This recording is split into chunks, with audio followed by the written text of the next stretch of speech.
We provide you the platform to turn your dreams into reality. Give wings to your aspirations with KR Mangalam University. Israel और Hezbollah के बीच जारी संघर्ष ने Lebanon और Gaza में हालात को और भी गंभीर बना दिया है। हाल ही में इजरायली वायु सेना ने लेबनान के विभिन्न हिस्सों में हिजबुल्लाह के ठिकानों पर व्यापक हवाई हमले किए हैं, जिससे बड़ी संख्या में नागरिकों की जान गई है और हजारों लोग विस्थापित हुए हैं।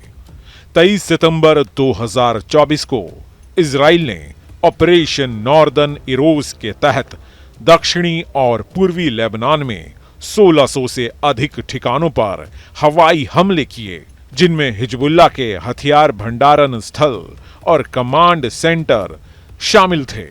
इन हमलों में कम से कम 492 लोग मारे गए, जिनमें 35 बच्चे और 58 महिलाएं थीं। इसके अलावा 1645 से अधिक लोग घायल हुए हैं और हजारों लोग अपने घर छोड़ने को मजबूर हुए हैं। बैका घाटी और बेलबैक जैसे क्षेत्रों में भी इजरायली हमलों की तीव्रता बढ़ी है। 1 नवंबर 2024 को बेलबैक में हुए हमलों में कम से कम 52 लोग मारे गए और 72 घायल हुए। इन हमलों के कारण लगभग 60,000 लोग अपने घर छोड़कर सुरक्षित स्थानों की ओर पलायन कर चुके हैं। गाजा में 3 महीने से जारी नाकेबंदी के कारण मानवीय स्थिति अत्यंत गंभीर हो गई है। हाल ही में इजराइल ने सीमित मात्रा में सहायता सामग्री गाजा में प्रवेश करने की अनुमति दी, लेकिन संयुक्त राष्ट्र ने चेतावनी दी है कि यह सहायता 2.1 मिलियन की आबादी के लिए अपर्याप्त है।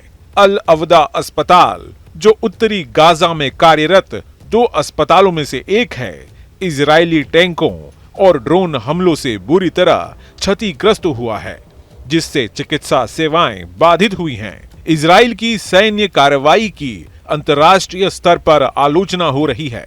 फ्रांस और जापान ने वेस्ट बैंक में अपने राजनयिक प्रतिनिधियों पर इजरायली बलों द्वारा गोलीबारी के बाद इजरायली राजदूतों को तलब किया। इसके अलावा वाशिंगटन डीसी में इजरायली दूतावास के 2 कर्मचारियों की हत्या ने वैश्विक स्तर पर आक्रोश पैदा किया है, जिसे इजराइल ने यहूदी विरोधी हिंसा करार दिया है। इजराइल और हिजबुल्लाह के बीच बढ़ते तनाव ने लेबनान और गाजा में मानवीय संकट को और भी गहरा दिया है। लगातार हो रहे हवाई हमलों और सीमित मानवीय सहायता के कारण नागरिकों की स्थिति अत्यंत दयनीय हो गई है। अंतर्राष्ट्रीय समुदाय को इस संकट के समाधान के लिए तत्काल और प्रभावी कदम उठाने की आवश्यकता है।